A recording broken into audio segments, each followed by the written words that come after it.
hypnotherapy, spiritualism, astrology, astronomy, cryptozoology, and many other areas. Our certified self-study courses will teach you how to assess, analyze, engage, formulate, document, and be cognizant of all types of phenomena, suitable for light workers and starseeds, curious personalities and inquisitive minds, skeptics alike and truth seekers. For more information, please visit www.stellaruniversity.com.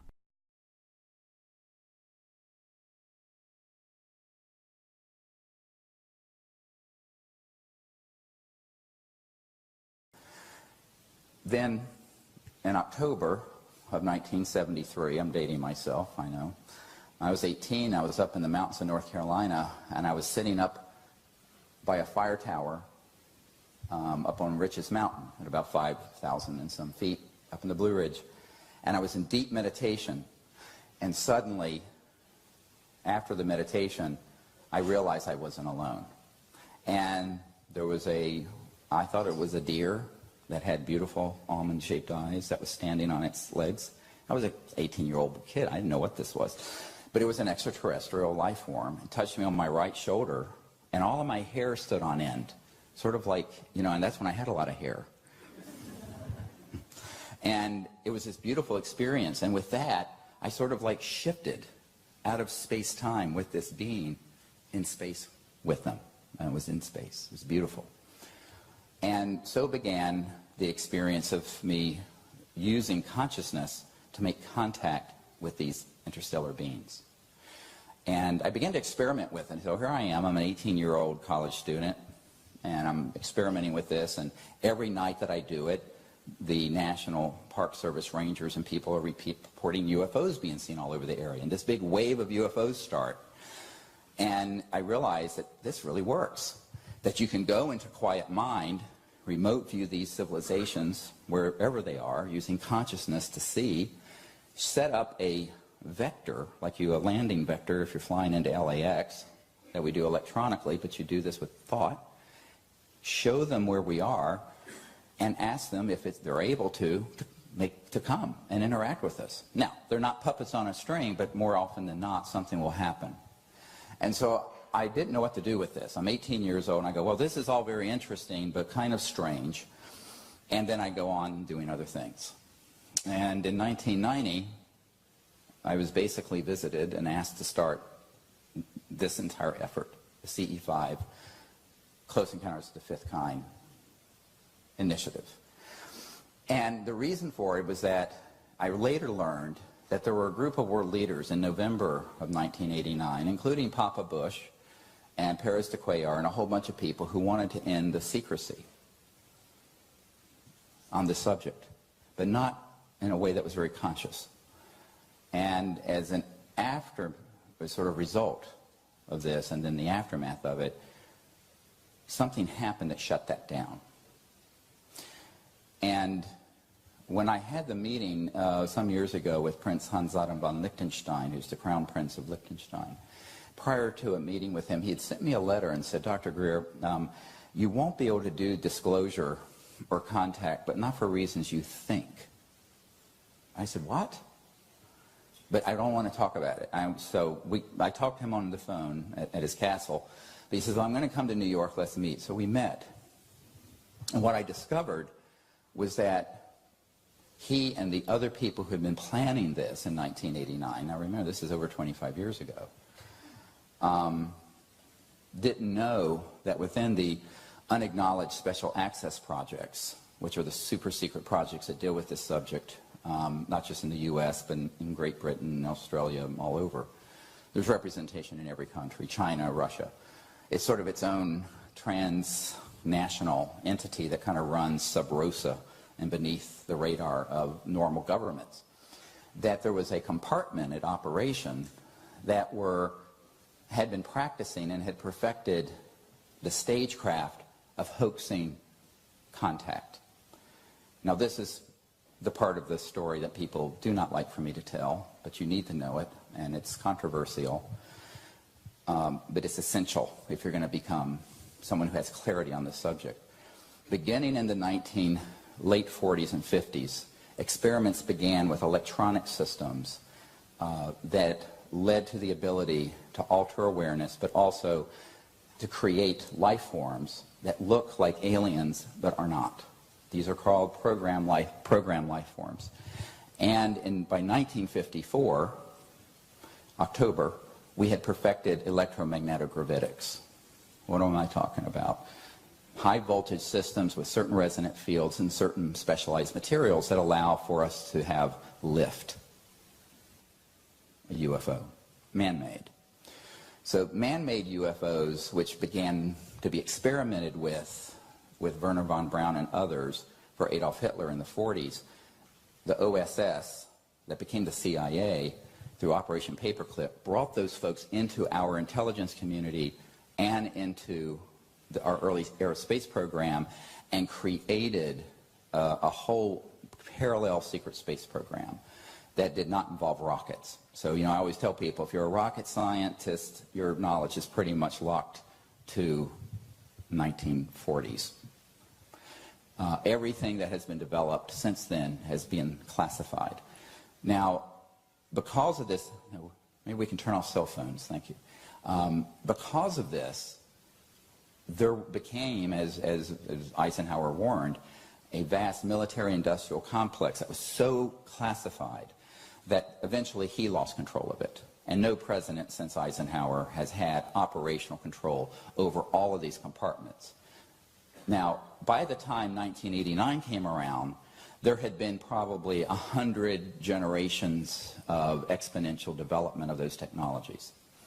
And as Ben Rich said, and as I'm sure you saw in the film, Sirius reported at a meeting that Jan Harzan from IBM was at that meeting, he's now the head of MUFON, that we basically had the technologies to take ET home. And that the way that communication happened is that it's like ESP, and every point in space and time is connected to every other point, which is, of course, what we've been saying for a long time. But the technologies that exist in these classified programs begin to be attached to an agenda to deceive people. Because here's what someone said to me in the early 90s as I was preparing to brief the director of the CIA. You hide it in plain sight. You hide everything in plain sight. It's all there. But you put a spin on it so that people are deceived. So it's either ridiculous or it's made to look kooky to keep it out of the mainstream media or academic circles, or it's something very frightening, so people don't want to approach it. They're terrified. And the added benefit of scaring people is that then you lay the foundation for what Wernher von Braun warned us about on his deathbed, that there was an agenda to stage an alien attack on Earth for the purpose of expanding the control of this military-industrial junta that is the biggest industry on the planet today, and seize more and more control through a false flag type operation like the Gulf of Tonkin in Vietnam, which, as you know, expanded the Vietnam War exponentially when we sort of hoaxed and staged the attack on our vessels in the Gulf of Tonkin in Vietnam. But this would be on a cosmic level. So beginning in the 50s and 60s, a plan was created to have events happen, controlled events, that would convince people that they were having experiences from ETs that were actually being done through what's called stagecraft from people. Now, Pérez de Cuellar didn't know this, the UN Secretary General, nor at that time did Papa Bush, the elder, not W, who was President of the United States in 1989, or Prince Hans Anna von Liechtenstein. But so what happened, and many of you may have heard of this through some of the work and research Bud Hopkins did, was that Pérez de Cuellar was abducted out of his limousine at 3 in the morning out of Midtown Manhattan. Of course, and he was told by the, quote, aliens to stop the disclosure effort, and that if he didn't, every world leader involved, including the President of the United States, would be abducted. And this blew up, I'm quoting from the Prince, like an atomic bomb in the Bush White House. The whole thing was shut down. Everything was shut down. So Gorbachev was involved, Papa Bush was involved, Pérez de Cuellar was involved. and Prince Hans von Liechtenstein. Now, I asked the prince how he knew about this event that happened to Paris the Queer. He says, because I'm very good friends with him and I was involved in this operation and knew about it when it happened. So that's the true story. Now, what Prince didn't know is that it was staged. It was what's called stagecraft. And I have a document from the 90s from the SSI, an organization that deals with Strategic Studies Institute is what it's called. And it talks about staging and hoaxing UFO events and abductions, it says the word, and mutilations for the purpose of scaring people so that it would create the psychological foundation for conflict in the future between Earth, humans, and these other civilizations. Now, I know this sounds terribly Machiavellian, and it is, but you have to consider, as a Pentagon person told me once, God help us that peace would break out. Because, well, I mean, you know, we're spending almost $1 trillion a year in the United States on military, homeland security, intelligence, et cetera, and so on. So you've got to keep some fires burning. So the whole global terrorism thing that's been manipulated to allow to get out of control, frankly, is to keep that fire burning until they can hit the button on the false flag interstellar. And it would fool almost everyone on planet Earth unless we wake up. So it's like the song from the 1970s, The Who, "We won't be fooled again." Well, I think we were fooled again. 9/11 happened and we invaded Iraq. What a disaster. Now we have ISIS. So it's time for childhood's end here. And I'm going into this stuff not to kind of like scare people or be controversial, but I think that you need to know the truth about these things before we go on to what it means to become an ambassador to these civilizations. Otherwise, you're going to be taking all manner of baggage into your contact effort when you're out under the stars with your friends. So let's jettison the baggage and the disinfo packet, the disinformation packet, so that we get clarity on what this is. I don't speak of these things just to sort of put down any other person's research. I think most people are trying to report out what they're finding, but they don't know what the originating source of the finding is.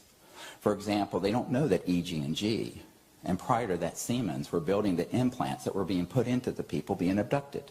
They think they're from an interstellar civilization, which they are not. So this information is very explosive. People hate it when I speak about it because people like to have someone to hate. Now let's talk about that. Why is it that humans always want to find someone that they can vent otherness onto? Well, for a long time, I grew up in the 50s and 60s in the South. It was black people. I still remember having black and white water fountains in the late 50s and early 60s in North Carolina, where my father worked at a Sears store. Shocking. Then we had to hate someone else, some other culture, some other religion, gay people, whatever it is. You make up somebody that you can vent all of your hatred on and feel that you're better than they are. And where does this come from? Where does this original sin, if there is one, it's this divisiveness, come from? Well, if you study chimpanzees and other primates, which I have done, what you find is that they do organize into troops and into war. And we are 98.5% identical to chimpanzees. So we have this proclivity that can be exploited by demagogues, whether it be religious demagogues, political demagogues, ufology demagogues, covert, majestic MJ-12, the group that was originally assembled to run the secret UFO programs, demagogues, to turn one people against another, or, like the movie Independence Day, turn an entire civilization against another civilization. Why? Because in that conflict and fear, they can amass more and more centralized power. It's all about control and power. So how do we, it's like that song from In Vogue, free your mind, you know, it's like, you know, remember that song? You got to free your mind, honey. Because here's the problem. If you pull all that into your paradigm, what you're going to do is simply replace one enemy for another. And that's what they have always wanted us to do. They've always had at the ready the next level of conflict, the next level of enemy. And the big one is not in Iraq or Tehran. It's out there that they're wanting to concoct. So I think we have to be very careful that we are not manipulated into this stupidity. Because if we are, we're going to get into the biggest catastrophe in human history, much worse than World War II. And I will remind you that no less a figure than General Douglas MacArthur in the well of the Congress in the 1950s, when he was leaving his post, said World War III will be interplanetary. So this xenophobia and fear-mongering and what have you began to be hatched about the time I was born in the mid-50s, and before many of you were alive. So we have to understand that the ability for a group that has trillions of dollars at their disposal to falsely inform people and to manipulate in a propagandist way, much like Hitler did against Jews and gypsies and gay people and socialists or whoever it was to justify the Holocaust, that psychological warfare propaganda was basically taken from the ashes of World War II and then reapplied to this subject, which pretty much explains most of what is known as retail ufology. And it's for this reason that, of course, I've always been the black sheep in that field. Because people do not, it's like Gloria Steinem said, the truth will set you free, but first it will piss you off. So people, always say, we just want to know the truth. And I'm going, well, I'm not so sure you do. But I'm going to share it anyway. Now, this is what I learned in the early 90s. I didn't know this until the early to mid-90s because I didn't have meetings with people who were read into, military speak is read into, or briefed, at that level of compartmented intelligence, top secret SCI, special compartment intelligence. And I began to meet with not one. If I had heard this from one person, I would have dismissed it as crackpot. But I heard it from dozens. And then it began to make sense. But the problem is, there are people who've had contact, they get labeled an abductee, but they've had contact that was actually ET. And then you have people who have been targeted with what are called programmed life forms that are these robotic creatures. Everybody's seen the Stan Romanek tape of Boo, that little ET thing in the window? Well, there's one that Disney Studio bought up the rights for that no one has seen, but a few of us. I saw it in his kitchen. Of one of these PLFs breaking into his house through a canister. He passed out, the camera falls over, and it's this gray that looks like a robotic thing. And someone from the intelligence community who apparently knew his father, who was in the Air Force, kept calling him with a sound-modified, voice-modified, British-sounding woman's voice saying, Stan, it's one of the fake ones.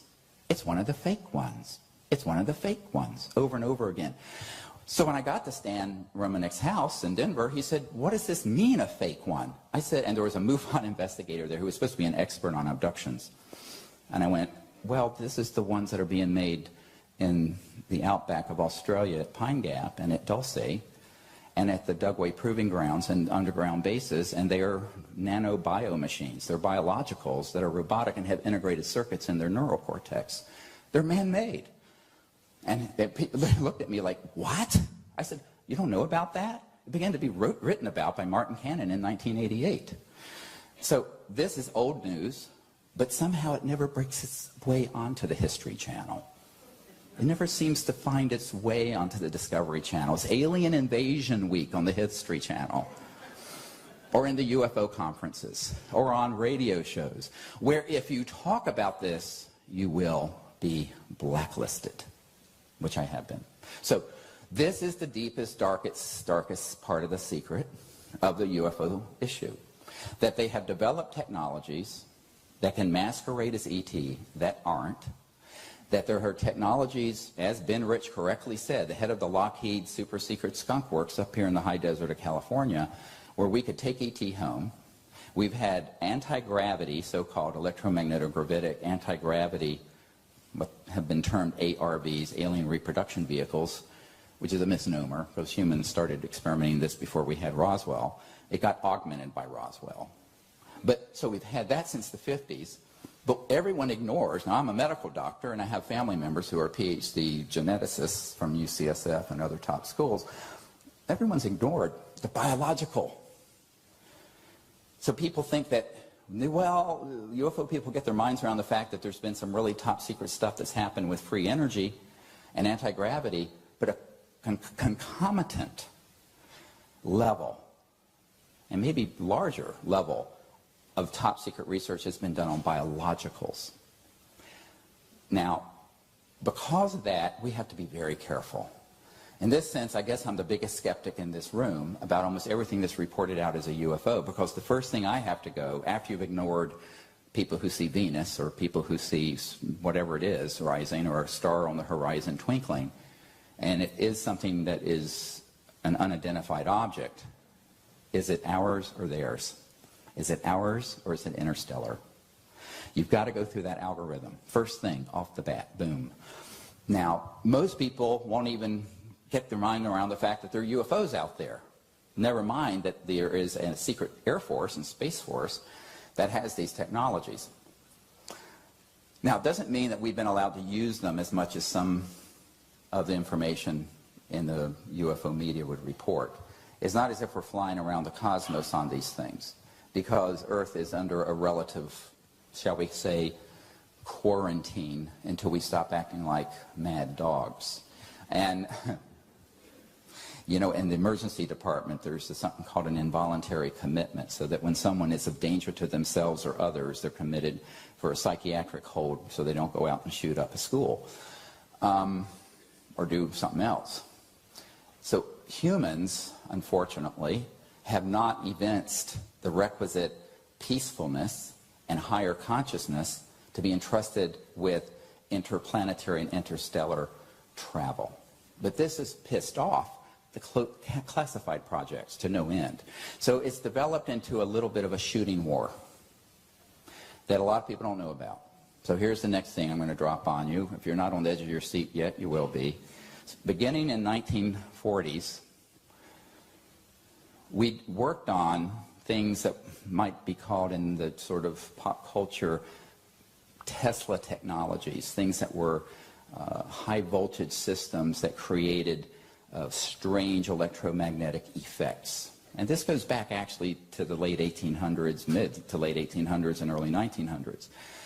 But by the 1920s, they were doing work like T. Townsend Brown, who later kind of became the core of the RAND think tank, and was pulled into secret Air Force and Army and Air Force operations. But in the 20s, he was doing things with high voltage systems causing mass cancellation so that things would float and lift and move.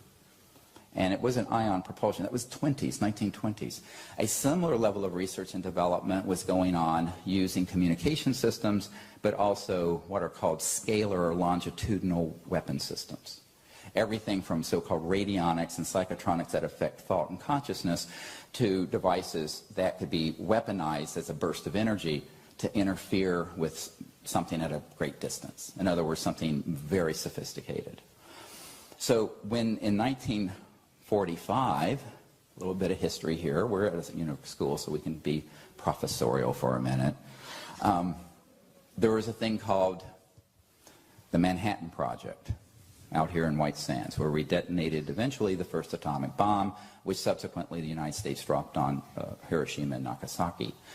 But there was, by 1947, there was only one atomic bomb squadron in the world. The Soviets didn't have it, the British didn't have it, the French didn't have it. They were working on it. And it was in a place called Roswell, New Mexico. And all of you know what happened at Roswell, except you don't.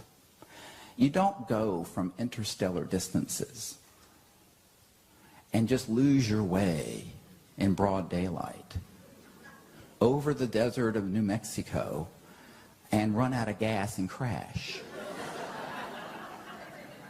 All right, so let's pretend we have a brain. What actually happened, and this is in a document on our website from the FBI, from Guy Hotel, a field agent to the J. Edgar Hoover, is that a special and new radar installation, euphemism, radar, electromagnetic, but it was configured to have this scalar longitudinal energy in it, which basically What that is, light is a wave like this, Okay, and if you have a laser, it's all of one wavelength that is synchronized coherently, which is like green or blue or red. That's what a laser is. And this crystal is used to create that coherence. But then, what if you have light that is a point that doesn't have a wave aspect, but it's just a line? Well, now you're going in multiples of the speed of light. And it is. It is not limited to the speed of 186,000 miles per second. But that technology can and has been weaponized. Okay, so now we get to what was really at Roswell that they were experimenting with that caused two ET vehicles to run into each other. One crashed north of Roswell and just exploded in smithereens because it hit the other one when they switched the system on, because it was a fully materialized 3D object, which they are very careful not to do anymore. We'll get to this. The other one continued on a western trajectory and impacted near Socorro, and that's where the little EB, the little extraterrestrial biological entity, was retrieved that you've heard about. That did happen. So that whole cat and mouse game, or cowboys and Indians nonsense, began in the 40s. Now that's 70 years ago almost, 68 years ago, this summer. So the technologies that allow for tracking, targeting, and hitting interstellar vehicles has gone through multiple generations of refinement. And I won't bore you. We don't have enough time to go into all the information we've collected on this. But just from an operational fund of knowledge you all need to have. A man that I know who was an electronics genius had a corporation that developed a neutrino light detector. And what that was his way of expressing when an object is not fully in the 3D, it's not fully materialized, it moves as it begins to cross from the transdimensional world, which is closely approximated to what you would call astral dream body energy. You're going to find out in a minute why they call Dreamland, Dreamland, out here at Area 51. That spacecraft, as it steps down, as it were, from the energy and resonant field that's transdimensional and non-materialized, releases a burst of this neutrino energy, or neutrino light, that this man, not for that purpose, for other research purposes, had invented a detector for. But in 1974, I believe it was, he was hit with a national security order, bless you, a national security order, NSO, so that technology was seized and put on all the NRO satellites, National Reconnaissance Office. So now we have a geosynchronous position satellite system that looks not only towards Earth, but out into space with these detectors that can pick up an ET craft when it's stepping down out of transdimensional space, we'll discuss this, or hyperdimensional, into 3D, and then lock on it, and they will then attempt to hit it with one of these scalar longitudinal weapons, and sometimes with EMP, other kinds of electronic weapons. And so began the era of what Lynn Stringfield called the crash retrieval process, where over a period of time from the 40s up to, not that, well, still going on, where objects were on occasion, now the hit rate isn't that high, but where on occasion they would be able to target and hit these objects with these electromagnetic systems, and they would be damaged or destroyed or would crash. I have one man on my team who worked near Fort Huachuca, which is Army Intelligence Headquarters, and there's an underground base there. And back in the 70s, at that time, they had 9 extraterrestrial vehicles that were in storage there, and also the bodies from different species had been autopsied near Fort Huachuca, which ironically is near Tombstone, Arizona. There's some weird ironies in all of this. Now, why did I divert into all that? Because when I stepped on the stage in 1990, starting the Close Encounters of the Fifth Kind initiative, using consciousness and remote viewing to contact ETs, we stepped into a hornet's nest that had been in the making already for 40 or 50 years. And what the result of that was I was immediately contacted by people in the intelligence community, and the former head of Army intelligence and some NSA people who said, what the hell do you think you're doing? And I said, well, I'm doing exactly what I've written I'm doing. I'm going to organize teams to be citizen diplomats to these civilizations using advanced concepts in physics and consciousness. And basically I was threatened and told I shouldn't and couldn't, and I said, watch me.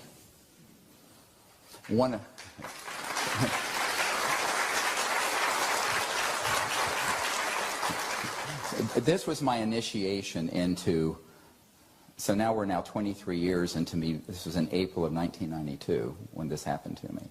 And I was taken to a room till 3 in the morning and given the rubber hose treatment.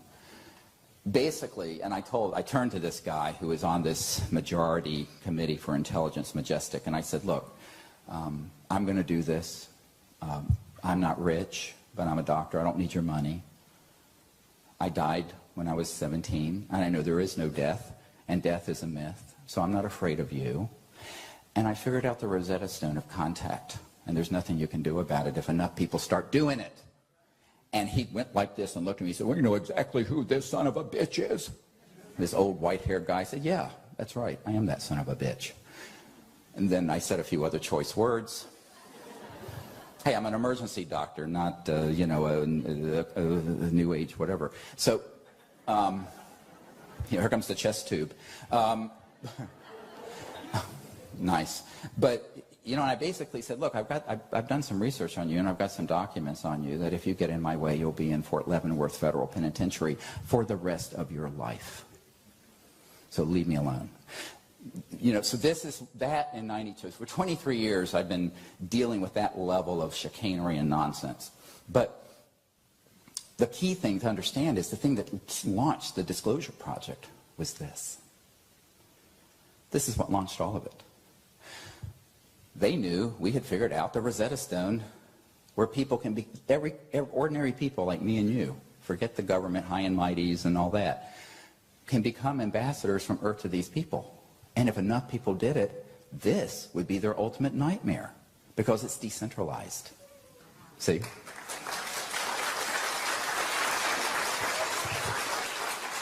I liken this to cosmic civil disobedience.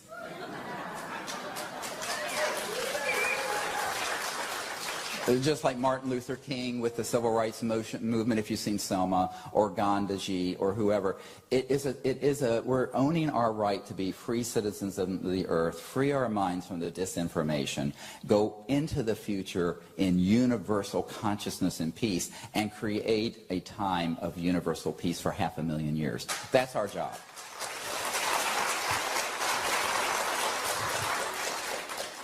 Now, the specifics of this get really interesting because a lot of people don't know how the Disclosure Project started, and I'm going to give you a real quick trip through this. After we successfully tested with groups of people and made contact, and they knew we had, it made its way up through the chain of command, and by the time President Clinton got elected and took office in January of 1993, some folks approached me who said, look, we really love what you're doing, and it's time that this should happen. But we need to reach out to people and deconflict, was the military term, what you're doing with the military operations that are targeting and tracking these craft. I said, well, that'd be great if we can do it. So I had a military advisor who set up meetings between me and initially the head of the Foreign Aerospace Science and Technology Center, which was the Foreign Technology Division back in the 40s. Of the Air Force at Wright-Patterson Air Force Base. This is where the Roswell stuff was sent. And what was interesting, the guy who set up the meeting was the head of intelligence for the Joint Chiefs of Staff, a Navy guy who later became the DNI, the Director of Naval Intelligence. And he asked Wright-Patterson to take this meeting with me. And they said, no, we won't. So he went to the head of the Air Force and ordered it. And the head of the Air Force Intelligence ordered the meeting. So then I went to it. And so I went to the meeting with this, the energy of this. I didn't care what they had there because I already knew what they had there. I went there to tell them what we were doing and to ask them to respect our space and leave us alone. And that was the beginning of a series of briefing with top military folks in 1993. The other thing that happened around that time is that a group of us decided to make a run at the incoming President Clinton, who was open to this and had told friends of his that contacted me that he was incredibly interested in UFOs but didn't know what to make of it, and that he and his CIA director, R. James Woolsey, had asked about it through channels and had been basically lied to. If you read Webster Hubbell's book, Friends in High Places, he talks about the fact that the president tried to find out about UFOs and, quote, were not happy with the answers they were getting. So they reached out to me, and I said, well, okay, let's make a briefing. So what you have now, if you go to SiriusDisclosure.com, the briefing materials are various generations. This is what we gave to President Obama, of the briefing asked for by President Clinton and his CIA director. And what we wanted to have happen, now this is in my constitutional naivete. I was in my 30s, young doctor, thought we still actually had a democracy and a government that was functional. How foolish of me, I suppose. But I was young and full of hope, thought that would happen. So I contacted, we did this and asked the president, and after I briefed the CIA director, and it was a huge white paper that's in my first book, Extraterrestrial Intelligence, the Evidence and Implications. Most people don't realize that book exists. It has all these white papers in it. So, position papers and recommendations for the president. And I realized very quickly, within about a month or two, that the president didn't want to do it. But the reason the meeting was set up to begin with is because the friend of the CIA director and the president had known that we made contact through the CE5 initiative. So this interplanetary ambassador program is what started the Disclosure Project. And it started it quite accidentally. I never thought that I would go there at all. I wasn't interested in these politicians and military people. But what I realized was that we weren't doing this in a vacuum. We're doing this in a world that's become an armed camp. And we needed to take that into account if we were going to do it wisely and carefully. So I started this whole process, and it was called Project Starlight. The Associated Press sued the Clinton Library and got these documents a few years ago. And I was kind of mentoring a guy named Lawrence Rockefeller about this, who was friends with the Clintons, and it goes on and on. So, and you can read about that and hear about that another time. But the point I'm making is that the reason all that happened was that we wanted to have the president lead the effort with contact and disclosure. But a good friend of the president's came to my house and said, look, we think that this is great, but if the president pushes on this issue, he'll end up like Jack Kennedy. And so I said, well, what do you want me to do? And he said, well, you need to do it. I said, how nice of you. And it became very clear to me that what they were saying is that I wasn't important, I was expendable, and it didn't matter if I was killed. So I accepted that, as that my place in the world is an unimportant I'm the throwaway person, it's expendable. So at least people in Washington think. So that's fine. And then what happened, we went to the Congress. So I met with members of the Senate Intelligence Committee and all this, and then they were very interested, but then they would get a visit and a little bit of a threat, and they'd put their tail between their legs and run. So then comes 2001, the National Press Club event, where we had the first of the military top secret people come forward, and I went around the world interviewing 110 of them, and now there's 500 or 600 of them. Most of them don't want to be on videotape. Some are, and are waiting. I can release their information when they pass away. Posthumously. But so the whole disclosure movement started because we realized that the world needed to be educated on this, and initially we wanted the heads of states to do it, and then they wouldn't do it, so maybe the people's representatives to do it, and then they wouldn't do it, we have to do it. So we did it.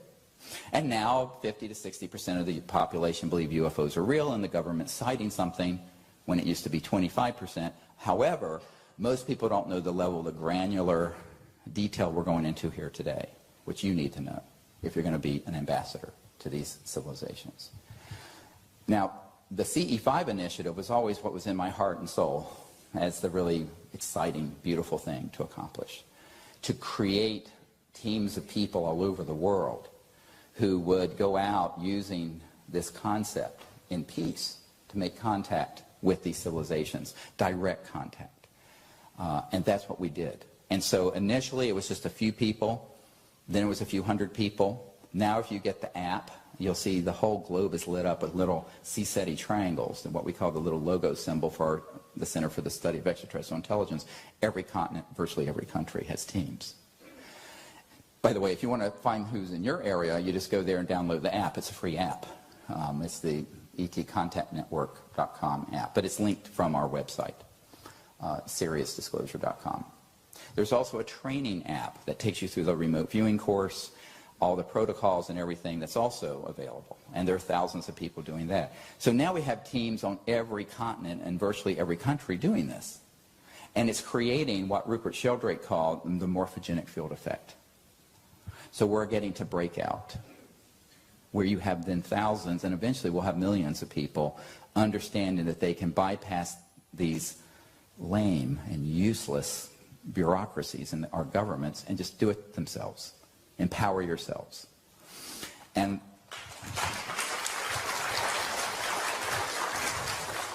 someone once asked me, you know, because there's a NASA regulation about having contact with extraterrestrials, I said, well, first of all, the people who wrote that don't know what you're talking about. And secondly, if you need an authority figure to say it's okay to do this, I hereby give you permission. I mean, you know, people are so fun. Who's responsible for this? Nobody. Because there is this corrupt and illegal operation, which we proved was illegal. If you're in a project where you are lying to the President of the United States and the members of Congress, it is a priori illegal. Full stop. End of discussion. Once we proved that, and we wrote a letter to every division of the government stating this, we said, we're going to come forward with documents, evidence, top secret testimony from people who had security oaths, but that they were all exonerated from it because the operations are themselves illegal and cannot cite the National Security Act to enforce it. Do you know to this day not a single person has been prosecuted in our team? This is not like Edward Snowden. Because Snowden revealed things that were being overseen by the President and the Select Committee on Intelligence. We're revealing things that are where they're deceiving the President and the oversight committees, and therefore they are rogue and illegal, and we can do anything we want with it. Get it? That's one of the reasons why we went through this process from 1993 to 2001 to dot the I's and cross the T's. Because if we had not done it properly, it could have been claimed that there was appropriate control and oversight, and therefore the people I was asking to step forward outside their national security oaths were breaking the law. We had to go through this process. That was the thinking behind it. I wanted you to know that. But all the time we're doing that, we're going out with these teams doing contact. Because I knew that the real action is with the masses taking this back. So the only way that can happen is if people understand who they're contacting, how they appear here, and what are the protocols. What's the science behind this? And the science behind this is centrally located in the science of consciousness and transdimensional physics. So now I want to transition into that. Having laid this sort of, created the milieu of how all this developed. Because if you go out under the stars and you don't know the difference between a Lockheed Martin or Northrop alien reproduction vehicle and an ET vehicle, you don't know what you're doing. I'll give you a hint. The ones that are made by us feel like it, look like it, and they have moving parts and rivets and seams if you're up close. Interstellar vehicles do not. Now, we need to go into something what I call interstellar transdimensional technologies. And the first one, and the most important one, is how do you communicate? You know, at certain points in the orbits, the Earth is an hour by cell phone or electro radio signal from Mars, our closest planet. So if you had to say, hello, how are you? You'd have to have an hour for someone to get the signal, and then they say, I'm doing fine today, how are you? And it took us 2 hours to Mars. And I remember when I was meeting with the CIA director, his wife came, who was the chief operating officer of the National Academy of Sciences, and she was prescient enough to ask the question, what, how are they possibly communicating with their home planet once they get here from another star system? I said, yes, the speed of light is just too damn slow. It's only 186,000 miles per second. So to get just across our galaxy, and we're one of billions of galaxies, the Milky Way, it'd take 100,000 years, Earth years, to get a signal from point A to B, and another 100,000 to get the message back. And I thought to myself, well, do I tell this lady the truth and seem like a kook? Or do I tell her something that sounds scientific and be respectable? And I decided to tell her the truth. So I said, here's the thing. You can take one of these, and an advanced version of it, an electromagnetic box, a little thing, but it's so refined in its electromagnetic systems that they cross over beyond the speed of light into, and even beyond the so-called scalar longitudinal systems I talked about, into what I call coherent thought or feeling and consciousness. So they become what I wrote a paper in 1991 called The Comprehensive Assessment of the UFO ETI, Extraterrestrial Intelligence Subject. And in it I talk about technology-assisted consciousness, which is when you have a technological device that augments your awareness and assists with remote viewing and communication. Okay, so that's technology-assisted consciousness. But there's also consciousness-assisted technologies, where the consciousness of the person assists the technology or the guidance system or the what have you on the spacecraft. It goes both ways, is what I'm saying. So there's TAC and CAT. So technology-assisted consciousness and consciousness-assisted technologies. And what this means is that you can put your awareness in a coherent way from a centered intent, and this would then begin to communicate. So you don't have to touch it, and you don't have to have an electromagnetic signal to it. Exactly what Dr. John at Princeton Engineering and Anomalies Research Lab, who was Professor Emeritus of Engineering, not New Age crystals, discovered. That the conscious mind and thought in a coherent way can interface with an electromagnetic device. But in that case, it was just causing sort of a crude response. Here we're talking about precision. Precision devices that interface with thought and consciousness. Now, why is that? First of all, it has to be. If they're from another star system, they have to have that. And secondly, it is the nature of going superluminal, faster than the speed of light. So the instant, let's say you take an object and you put a resonant field around this at certain voltages, and it begins to shift the angular momentum and spin of all the atoms. I'm not going to get into too much physics here because you'll all fall asleep. But this can just begin to shift. Now, it may first become massless or approach masslessness and begin to float. But you can shift it a little further and it disappears. Quote, unquote, dematerializes. That's the pop term for it. But that it's actually just shifted into another dimension. Okay? This is why the trans-dimensional physics are what is really, that whole area of science is what's really key. So once you reach the crossing point of light, the ability to move something out of linear 3D or 4D, if you won't count time, space and time, you move it into an energy field that very closely approximates visualized thought. How many people here have had a lucid dream where you're flying in the dream? I'm just curious to see. Almost everyone. Here's some news. That's what that is. So very close to it. Okay, we're going to get into some refined ideas here.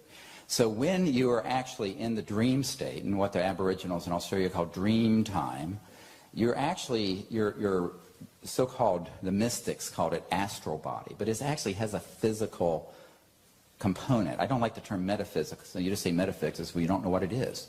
It's not nothing metaphysical about it. It's very physical. So your astral body actually is a sort of thought light form blueprint that actually manifests the physical body, not the other way around.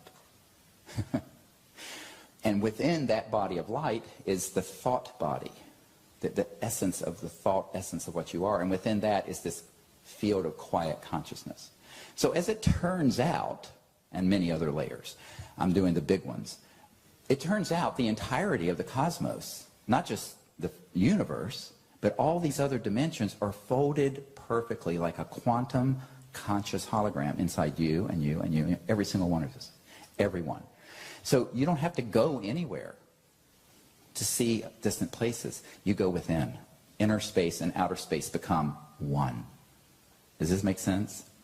Now, when you're traveling in a spacecraft, and a little bit of nuance here, you're using technologies that have shifted the entire spacecraft and the people in it into another dimension that is a higher frequency than the speed of light and the speed of electrons.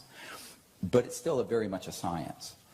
And then you can go from point A to point B, not in 100,000 light years, but maybe in a couple days. It's not instant. The thought is instant, but there is a coefficient of drag because of the thickness of the astral component as it moves on the underbelly of 3D space-time. Get it? Well, I'll go through this a little more in detail in a moment. So I know we're getting into some really deep science here and also consciousness. You've got to understand this to go out and know what you're doing.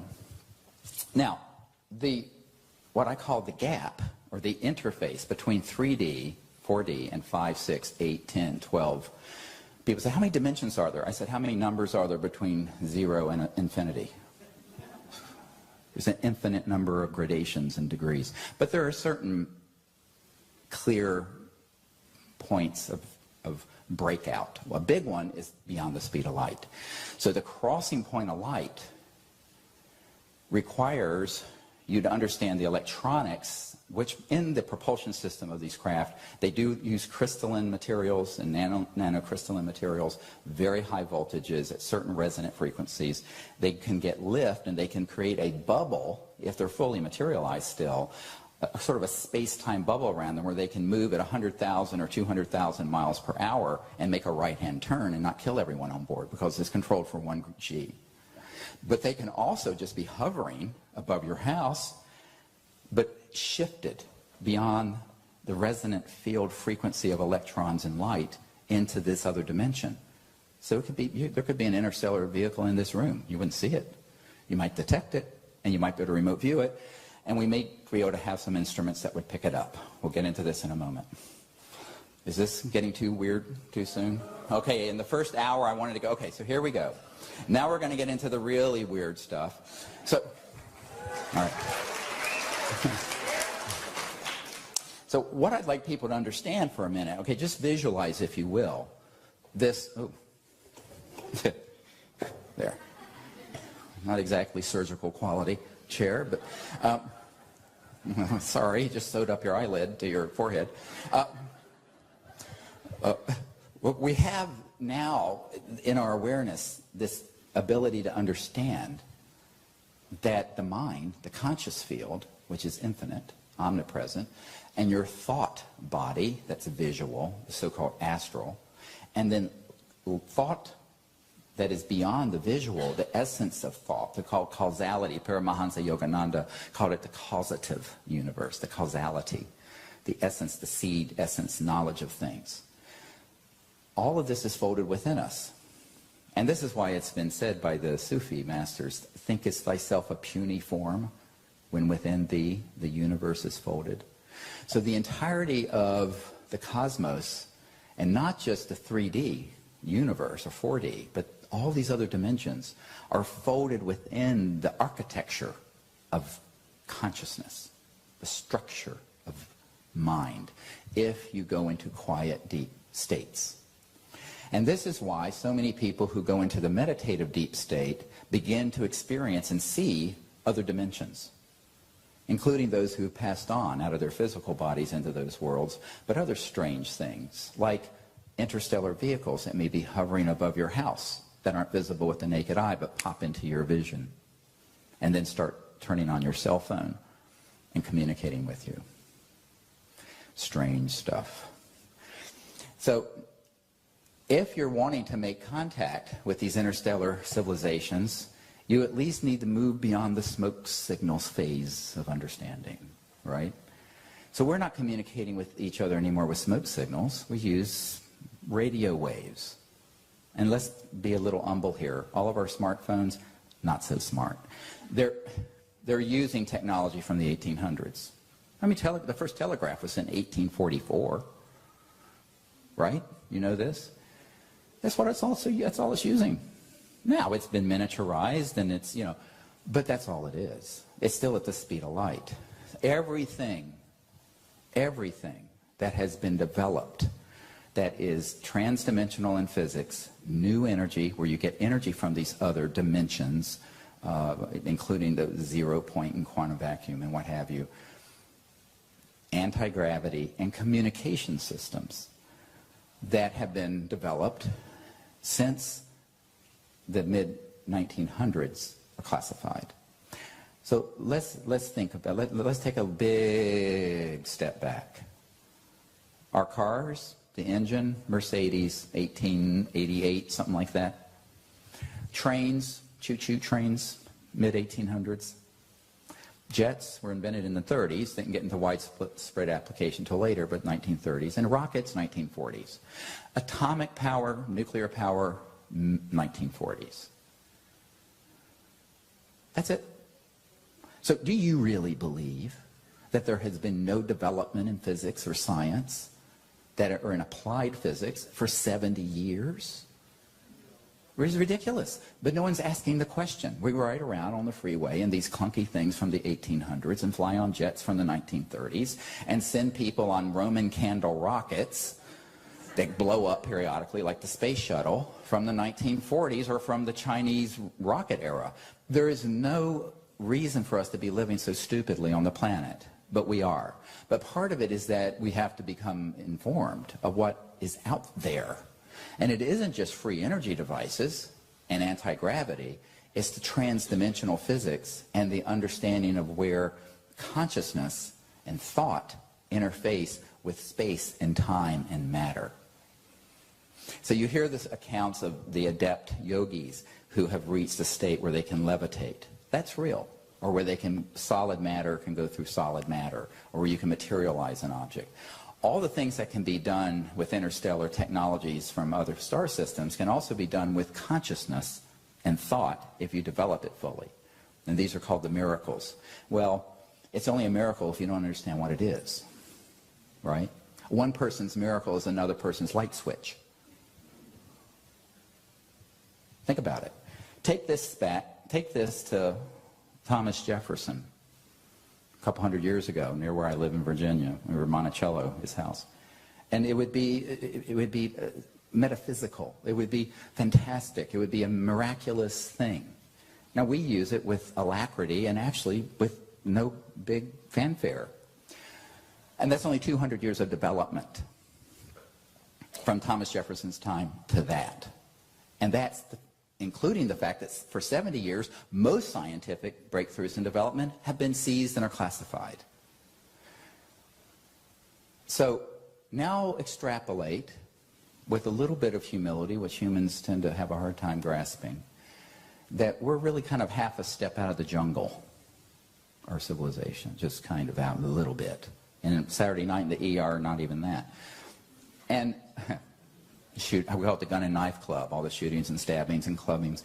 But what you find is that if you begin to contemplate the technological exponential progression that we've had in, say, 100 years that even we know about, and extrapolate that out 10 to the 6th to 10 to the 7th years, 100,000 to a few million years, And that's what we're dealing with. We're dealing with civilizations that have technologies that are in the hundreds of thousands to millions of years past what is extant on Earth today, that exists today. So that begins to make us think, whoa, what and how might these civilizations want to communicate with us? And how would they manifest? Well, it's going to be in ways that are, to the average person, bizarre, just as this would have been bizarre to Thomas Jefferson or to your grandparents.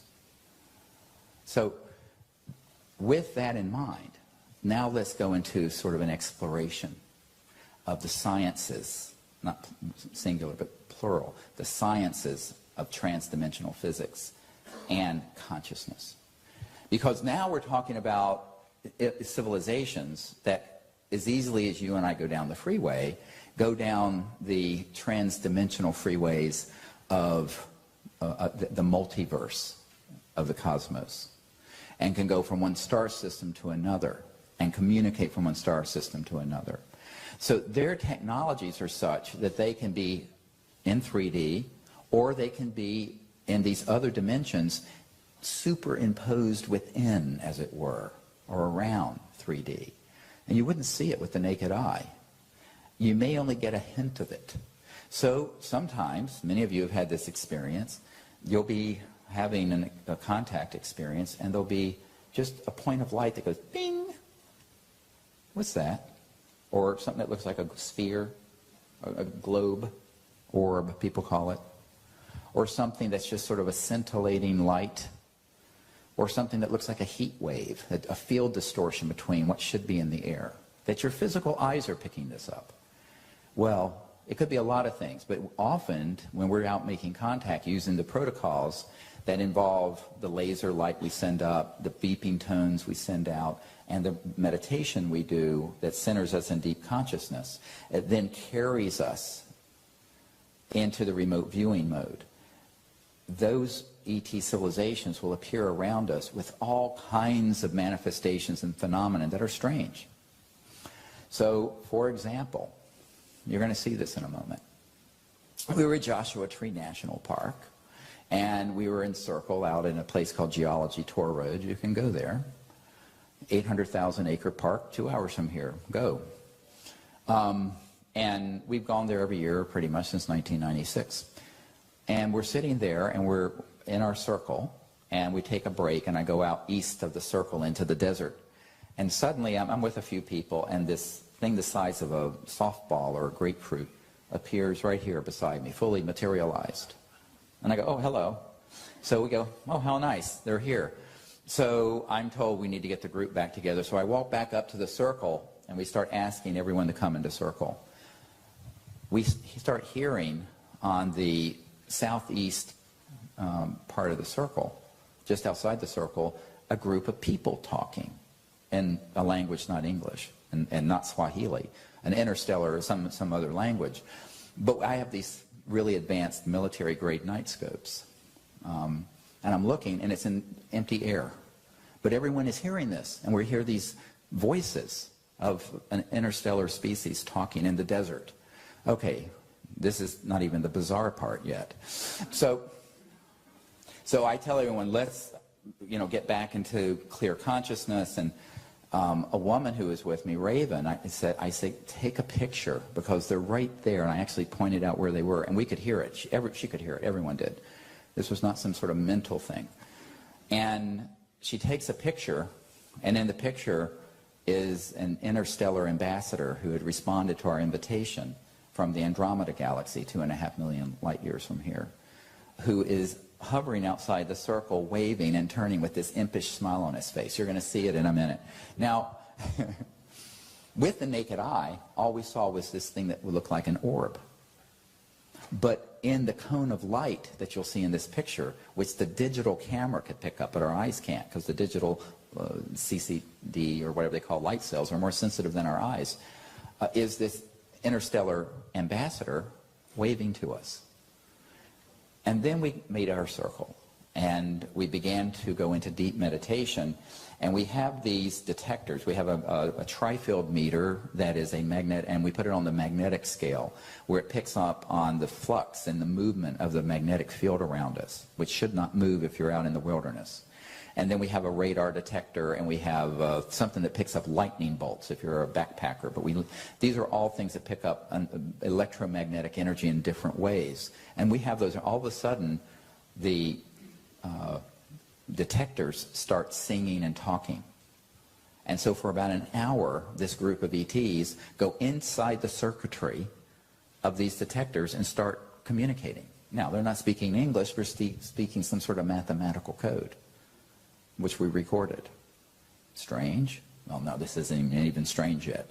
So that is what you need to be understanding. And they don't necessarily have to be 3D to communicate. Now, when we have had them fully materialize, for example, we had a craft that fully materialized near us at Mount Shasta. You're going to see it's a light ship that lifts up from the ground and goes out into space. Within minutes of there, we had helicopters and jets swarming over the site, because it came from the trans-dimensional field into the field that began to release the neutrino light I talked about, into something visible with the naked eye, and then the military came in. Now, that only happens usually when I'm around. People who are doing this individually have amazing contact experiences, and that doesn't happen. It's because if we're doing something like that, it's an announced event, and obviously they're going to track what we're doing. But the point is that these civilizations can move into our dimension of 3D and 4D as easily as you and I walk through a door. But they're coming from other dimensions and may appear in ways that you don't expect. And every time, like this event we just did in near Joshua Tree, we were on a house with 640 acres that we rented. I found out that Leonardo DiCaprio and all of these people had used it because it had a helicopter landing spot, which we used as our site for the week. And we're there at a break. Interesting. We do these meditations. We kind of relax, start having what I call conviviality and bebidas, just sort of have something to drink and something to eat, and we're out under the stars. And this ship, very quickly, unfortunately the camera guy was going to the bathroom, but it materializes here and goes across the head of the valley at eye level, but in about 1 or 2 seconds. But everyone looking where sees this beautiful golden red ship that was a little bit shaped like almost a little bit chevron shaped, but at ground level. Followed by all the electronics starting to interface and go off. Very unusual events. At that point I said, look, we need to go into consciousness and see if we can apprehend the message. So that begins to be a very intuitive process that you become perfected at the more you do this. And one of our detectors is a very simple radar detector where it'll go beep, beep for yes, and beep, beep, beep, we're here. And you begin to pick up on a pattern, and then something will manifest around you. So you have what's going on at the site. After we've sent up our lasers and sent out these electronic tones that were actually recorded by the BBC in a crop circle in England. This is all on the app. It's just this little app you download. You can do it anywhere. You do this meditation, which we're going to do in the second half of this. So just a brief example of what we do, where we go into the meditative state using the mantra, Vedic mantra, and then go into the remote viewing capability and then do what's called coherent thought sequencing, where you see where they are and then show them where you are, where you literally zoom in like Google Earth, where you're going from space, zooming right into where you are. But at that point, anything is possible. And so the kind of phenomenon we've had have included, for example, we're at Shasta one time, up here in Northern California, we're in Circle, and all of a sudden the most beautiful crystalline sound comes through the group.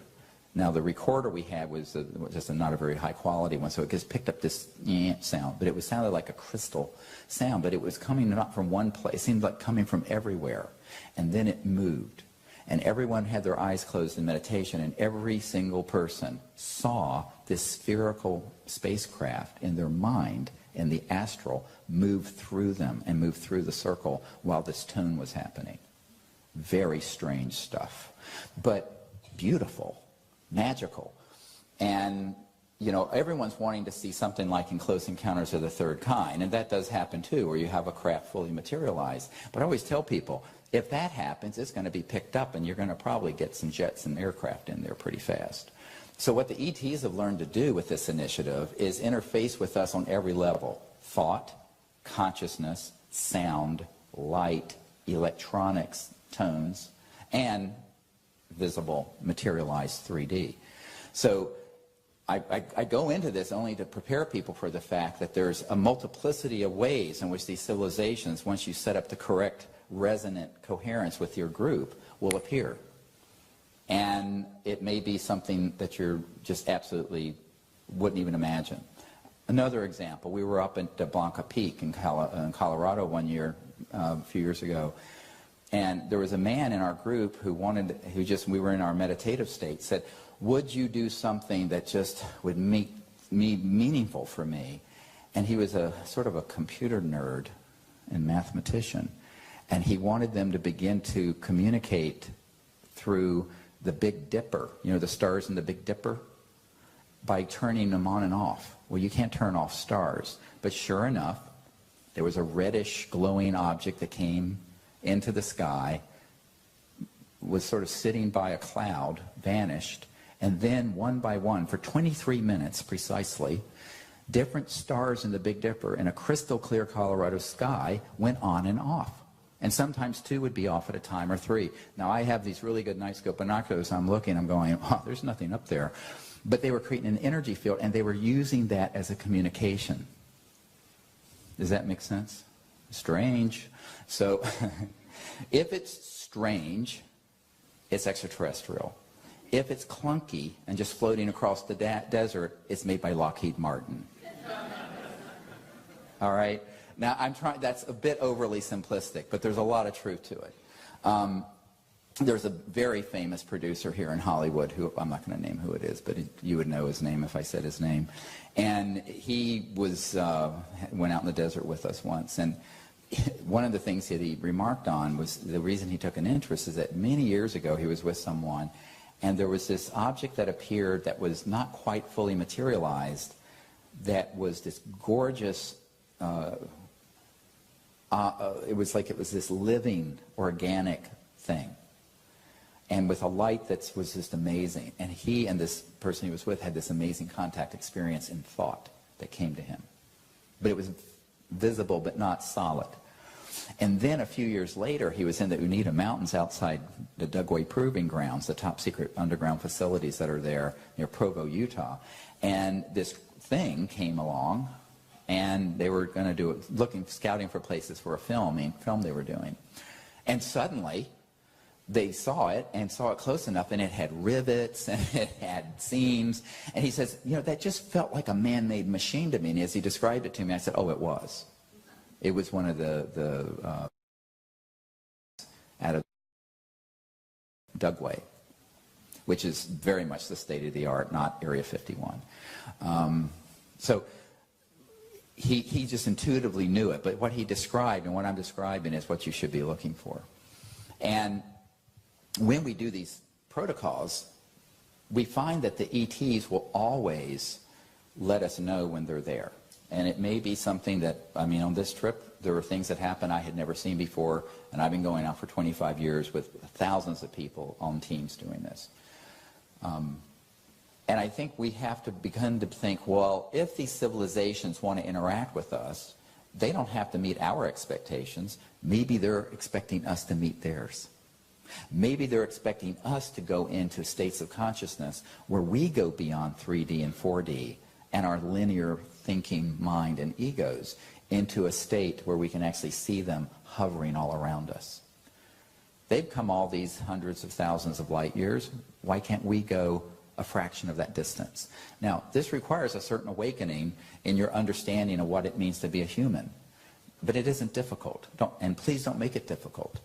If you wish to be in a state of consciousness where you can accurately remote view, all of that is in this app. You can sit quietly, go into the meditative state, and begin to experience what Dr. Walter Russell called the universal one, this state of consciousness that is the singularity. And it's very, very easy to do. You can do it through breathing techniques. You can do it through meditative mantra techniques. I know a doctor who used to play the harp, and that would put her in a state of mind where she would go into that, and then she'd start remote viewing other places. And she was on our team here in Los Angeles for many years. So I think, and I don't have an attachment to what technique you use, so long as it gets you there. You see what I'm saying? I'm not a chauvinist about meditative approaches.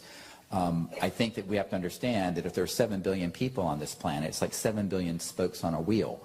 The center of that wheel is the hub of the wheel of life, which is that silent, centered, unbounded state within ourselves, that calm, quiet mind. And there are many ways to get there. Prayer, meditation, various techniques, pranayama, breathing techniques. What I'm going to do later is just sort of a meditative, I'm going to teach you the mantra. So you're going to get a whole meditation course today. And it's going to be preceded by a breathing technique, a pranayama technique. But the main thing to understand is that once you understand once you get that the conscious mind is not limited to here and now. It's here and now, but it's omnipresent.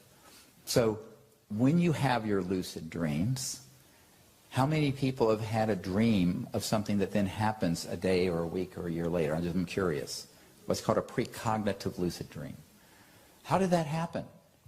Well, it's because you're in a relaxed state. Your kind of intellect and ego is kind of less dominant. And this integrative state, a very gentle, integrated state of consciousness, is what is prominent. And so you can then, in this state of consciousness, see a distant place, also a distant time. Because consciousness is not only not bound by space, it's not bound by time. And that's how you can then see the past or apprehend things into the future. Now, when you talk of the future, you can only speak of probable futures, because anything you say and do can alter that. There are a billion different fractals that come into play. But you may get some very accurate hits. I call it a hit into the future. And so once we understand that the conscious mind has all these abilities that we haven't bothered to develop, it isn't that, you don't have it. It's just most people don't bother. I like bodybuilding, and I bench press 410 pounds. I assure you, you're not going to go in and bench press 410 pounds first time you go into the gym. You'd kill yourself. So I know, I'm sort of the old silverback gorilla of the Gold's Gym. But anyway, I like being a silverback gorilla. Anyway, I'll be 60 in June, but why not? 4 kids and the 8th grandchild's on the way in September. But why not? I know. It's scary having me as a father and grandfather. But so what's fun about this is to play with it, enjoy it. Don't make it hard. Don't overly intellectualize it. So the meditative state is a relaxed state, and you just go into it and then let it flow. Now, extraterrestrial civilizations, when they are traveling, or even when they're hovering in our atmosphere or above this auditorium, I'll be interested to see if there are any sightings in LA over the next week that are related to this, or often are. They can be seen or unseen, but depending on whether they're shifted beyond the speed of light or not. But remember, their experience and their paradigm is easily shift between 3 and 4D into these other dimensions as you and I get on a jetliner, which would have been magic to someone 200 years ago. So understanding their reality in a compassionate way is important, but it's also important to realize it's easy to understand it if you know yourself. It was like the Greek in the tradition, know thyself and to thine own self be true. If we really know ourselves in deep consciousness, we're going to understand every one of these civilizations. And from an ethical point of view and philosophical point of view, if we experience this state of consciousness, that is this quiet, deep level that's universal, there are no aliens, because everyone is united, connected, even though there's this multiplicity and diversity, through the light of consciousness, the conscious, intelligent center. That, being a singularity, is your anchor for what you have in common. So let's look around this room. You've got every race, every age. You've got people from all over the world. And amongst humanity, we fight over ephemera, you know, ridiculous things, whether it's this ism or this economic system or this sect or this thing or this little piece of land or what have you. But if we were awake, we would realize, what are we fighting over? Because in a deep level, this is what I call universal deep spirituality, which is required to create the world of our dreams, the dream of a universally peaceful society here and elsewhere. We have to personally experience that state. It isn't an intellectualization. It's the experience of the fact that we're awake, and we can be quietly awake and be aware that we are all beings. And this is what the Buddha called the heart of compassion. And in the early Christian area, it was the beatific state. There are every tradition describes this state. There's no monopoly on it, although people like to create monopolies and divisions. But the truth is that the spirit and the essence within us of the awake conscious being is fully in everyone. It's just a matter of whether you want to practice becoming quiet and realize it and then put it into applied sciences, such as remote viewing, coherent thought sequencing, and contacting ETs for diplomatic peaceful contact. That's what in the Vedas would be called a siddhi, S-I-D-D-H-I, a power, an ability, a gift. But you can practice that. Same thing as you can practice, if you wish to, how to levitate. You know, although I'd say it's a lot of effort and not worth the trouble. Easier to walk across a footbridge. You know, the Buddha tells us that there's this great story of the Buddha coming across someone who'd spent so many years, about 30 years, practicing meditation, but for the purpose of being able to levitate across a stream. And he was full of pride and ego about this. And he was saying, oh, look, Buddha, I've mastered the ability to levitate. And he goes from one side of the stream to the other. And he did, and he actually did it, which can be done and has been done.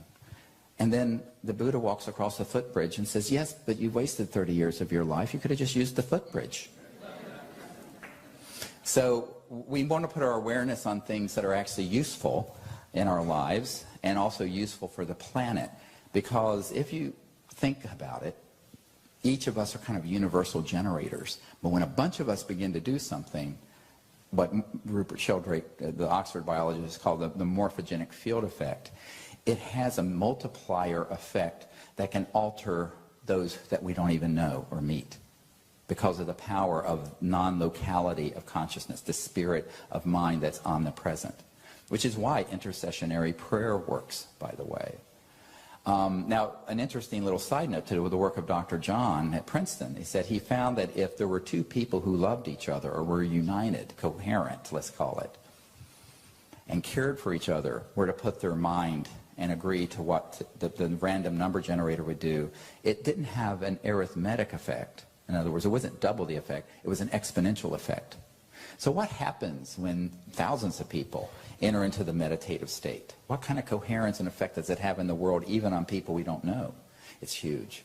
But now we're talking about doing this for the purpose of creating a peaceful world civilization that becomes interstellar. And so the ETs, these civilizations, are enormously interested in people learning to do this and doing it together. You don't have to do it with, 250 people. You can do it with 2, 3, 4 people.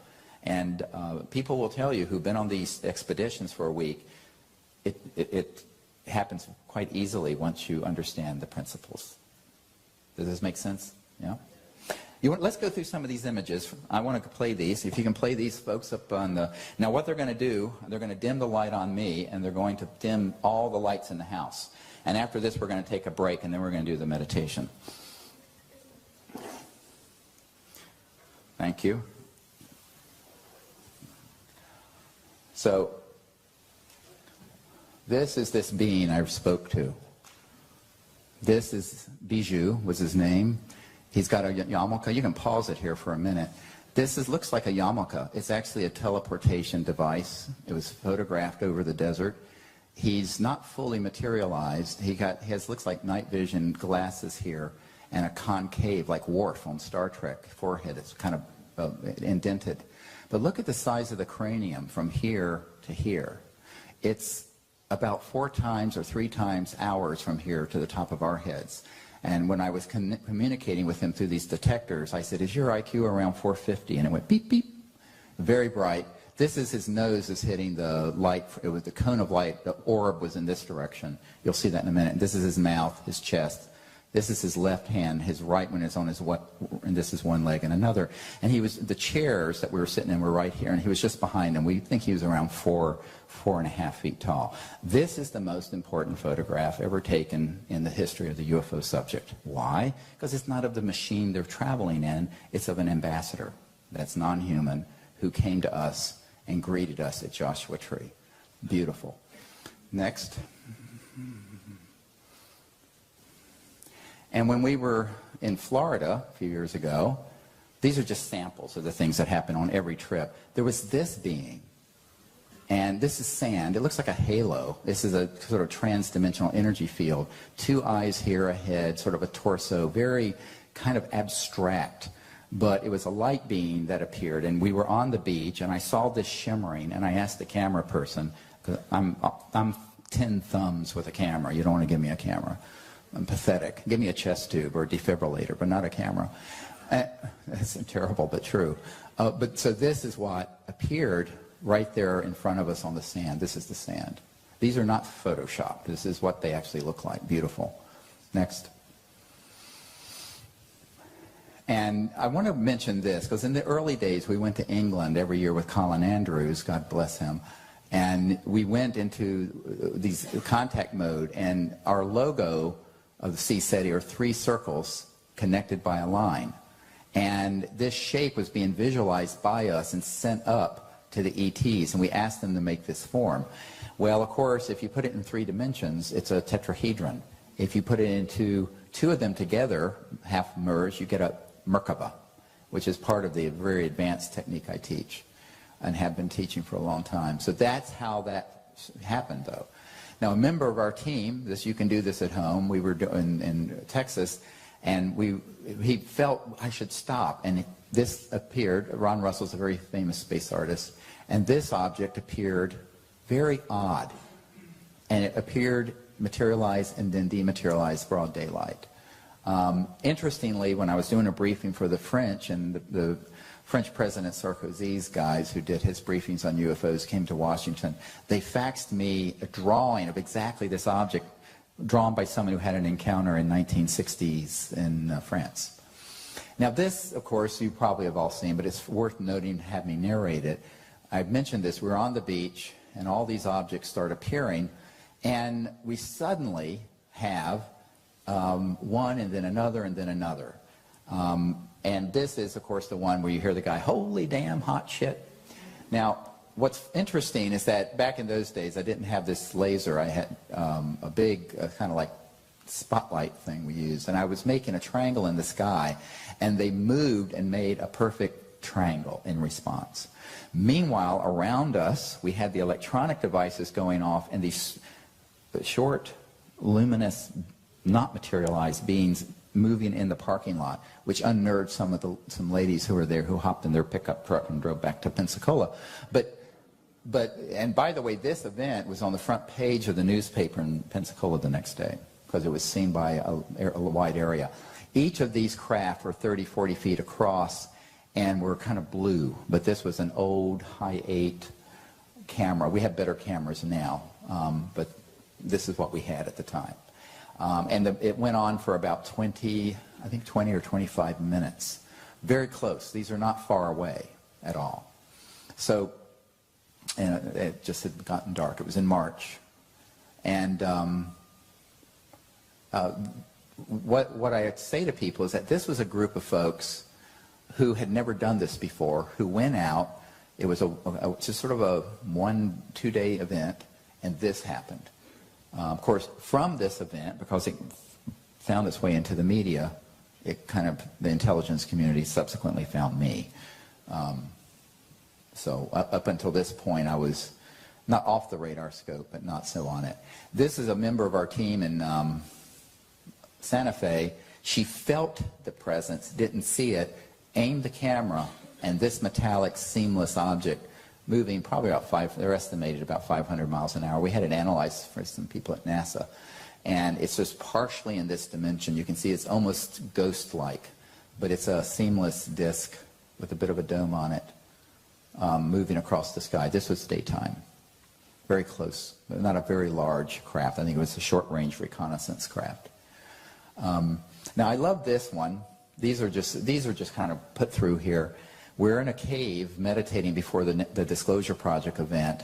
We're leaving, and I can feel this one ET that came to me the day that my close friend Sherry, who was murdered, helping me do this. You know, a bunch of us were supposed to die in the 90s. I was supposed to die.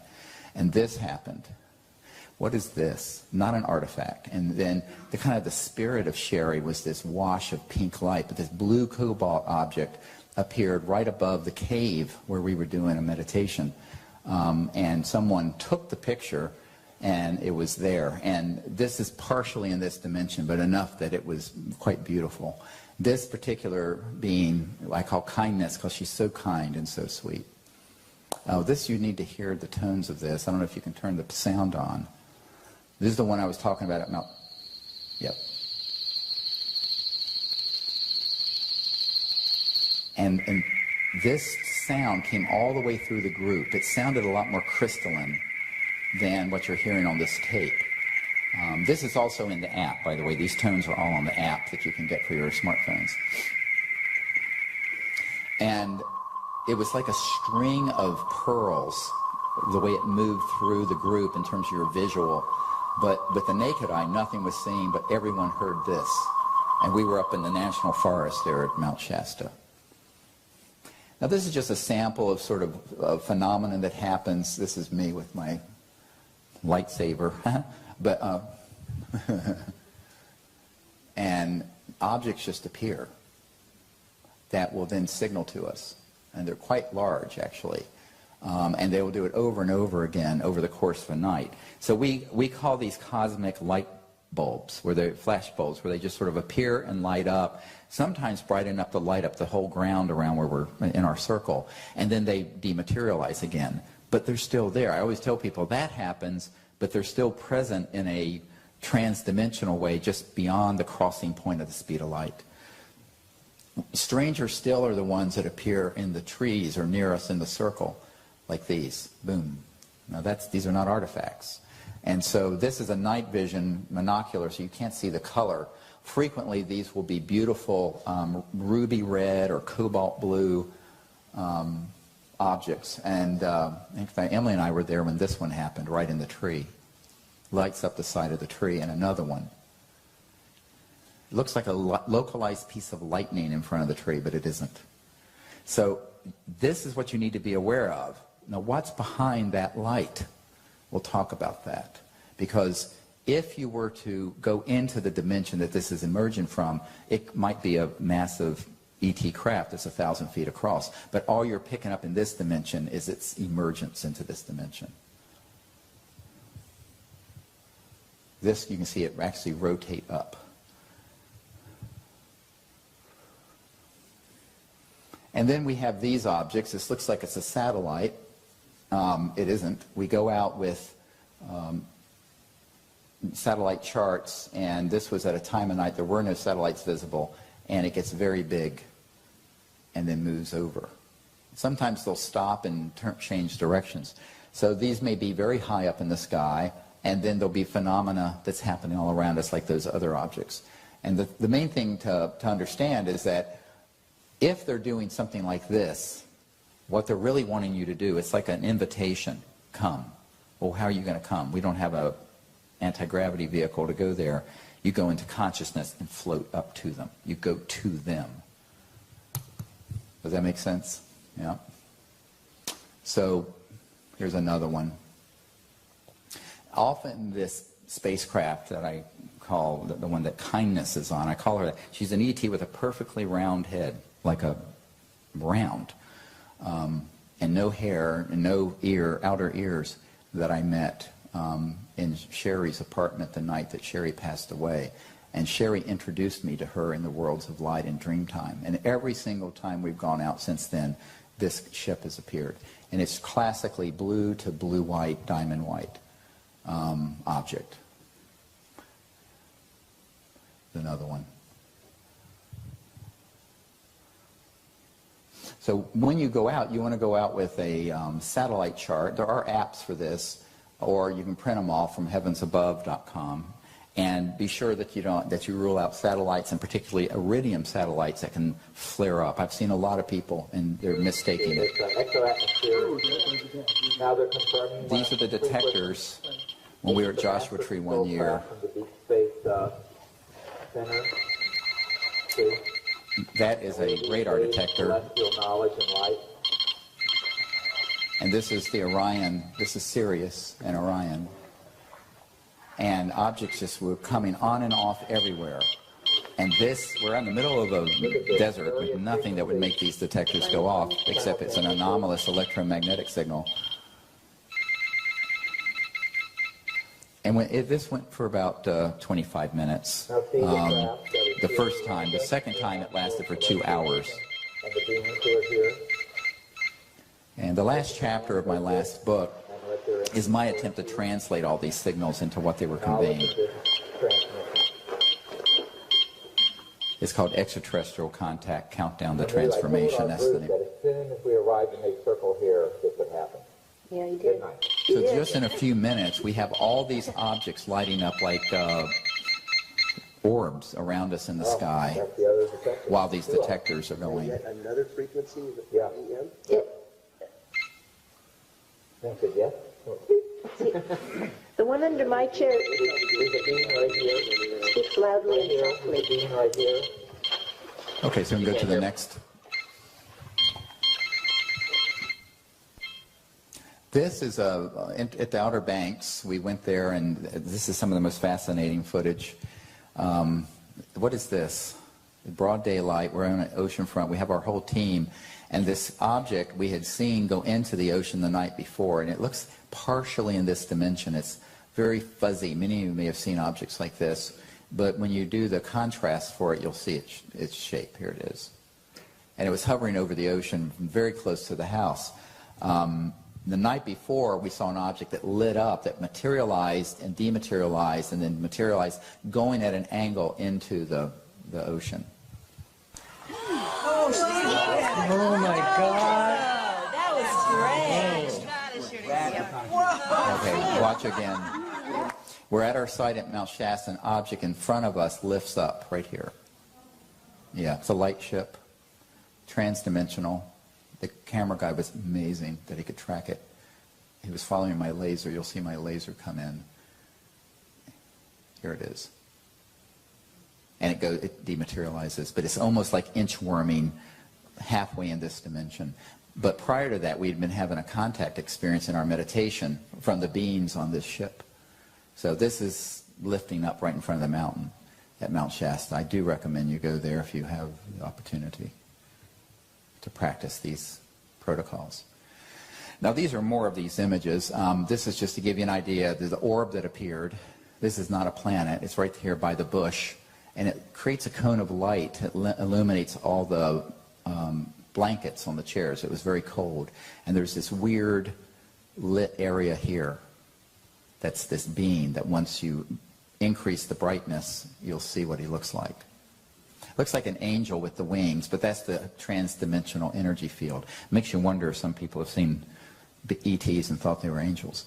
But this is the head, the chest, one leg, the other one kicked behind in his hand.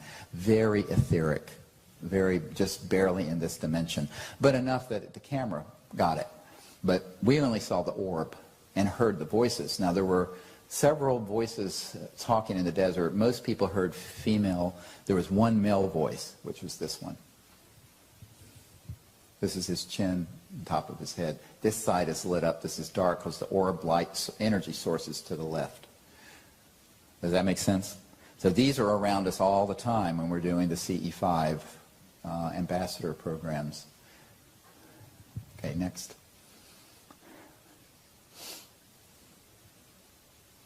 Next. Yeah, there we go. So this is just this part of it cut out so you can see. And he's just hovering above the chairs here. Yeah. And this is more of another contrast to kind of clarify it. So when you see these beings moving around you, it's not always in 3D. Now, they have been in 3D. It has happened that they have completely come into 3D and then dematerialized within seconds, where they actually, you can hear their foot's moving, steps moving around us. Some people don't like that. They get a little unnerved. I love it. But it's a learning and desensitization process, too, to have closer and closer and closer encounters so that you're comfortable. This happened on the beach. Look at this. This is a still photograph. We actually saw this. This has happened more than once, where there's an ET energy field that comes in, wraps around this Peruvian doctor, and goes in. I call it the cosmic spermatozoa. It almost looks like a... But she's having a kundalini and cosmic consciousness experience while I'm guiding the meditation. And this comes into the group and wraps around her. Yeah. This happens all the time when we're sitting in meditation. But to get it on camera is really a virtuoso act of photography. Isn't that cool? Yeah. So Outer Banks is OBX. We're on the beach at National Seashore, and there's a highway. You'll see some headlights here. Hear the detector? Okay, so that starts happening, which we know is a signal they're about to arrive. And there's a ship that appears and dematerializes, rematerializes, and watch.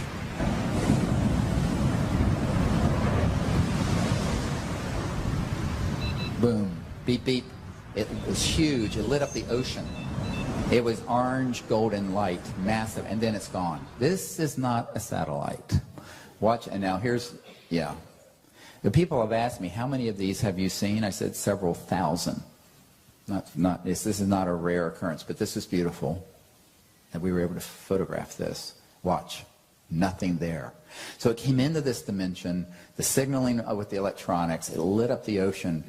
Now watch this one. This is awesome. It keeps happening. And now watch what's going to happen the next one. Look at the angle it turns.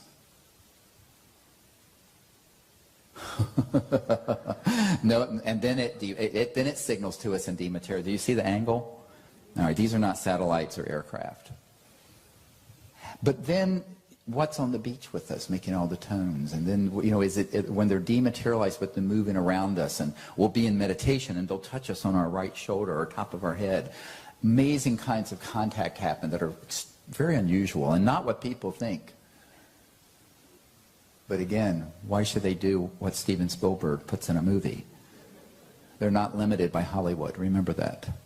Now we're in the crop circles last couple years ago, and we're doing our protocols late at night. This is great night photography.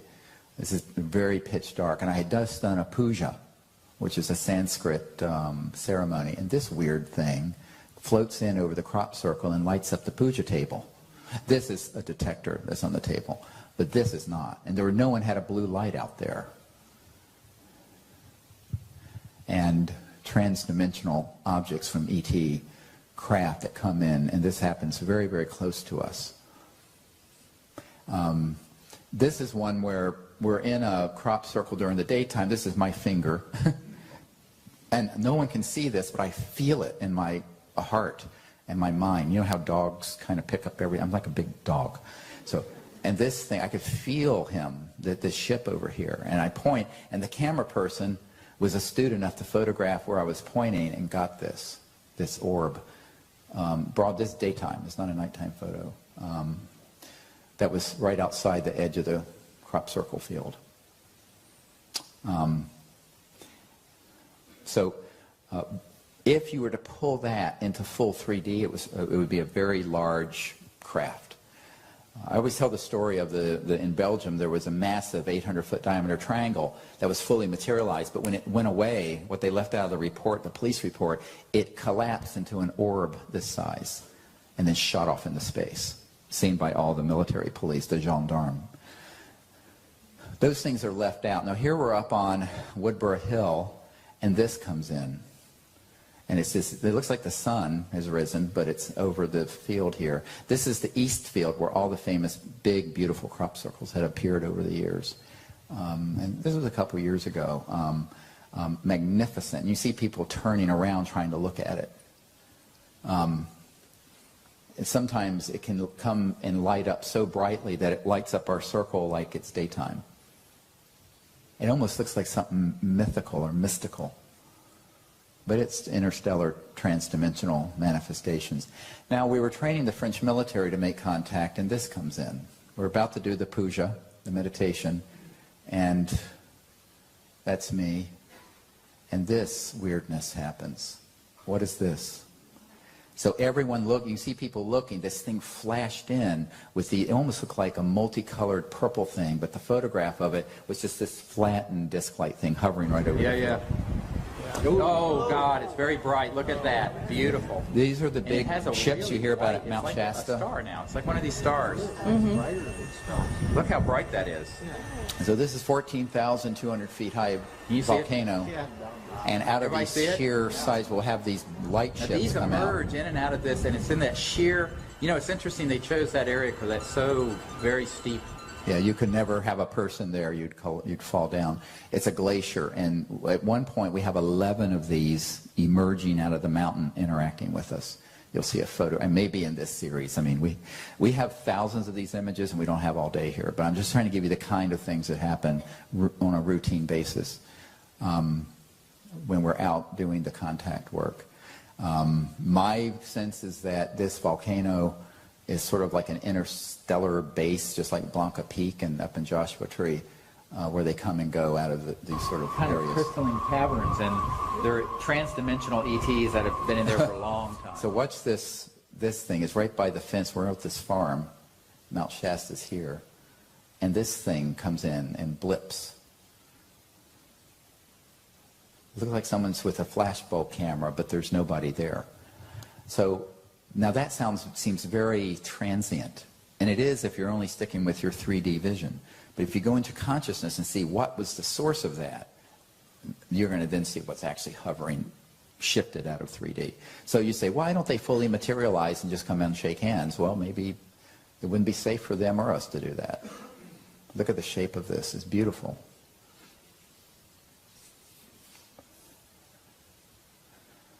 No, we're just putting in sort of an assortment of things in these so that you get a sense.